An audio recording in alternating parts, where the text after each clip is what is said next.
তো hello viewers, আমার first ব্লগে আপনাদের জানাই সবাইকে স্বাগতম। আমার জীবনের ফার্স্ট ব্লগ, এটা বাইক ব্লগ। আপনারা ভিডিওটা সম্পূর্ণ দেখবেন। হয়তো বাইকের শব্দের আওয়াজের জন্য ভয়েসটা ভালো মতো ক্লিয়ার আসতেছে না। ফাঁকা রাস্তা পেয়ে আমি গাড়িটা একটু টান মেরে দেখা যাক কত যদি তোলা যায়। ও চাচা চাচা আমাদের সাইড দেয় না, হালকার উপর টান দিয়ে দেখি 70-এর কাছাকাছি। কেউ বাচ্চাটার জন্য গাড়িটা স্লো করলাম। রাস্তায় প্রচুর ভিড়। আজকে আমরা যাচ্ছি এমন একটা জায়গায় যেটা হলো কুড়িগ্রাম জেলার হরিপুর ব্রিজ, সিলমারিয়া। এখানে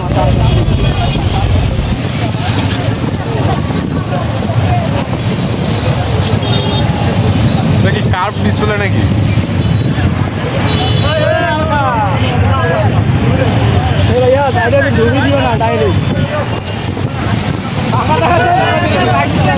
আস্তে আস্তে আস্তে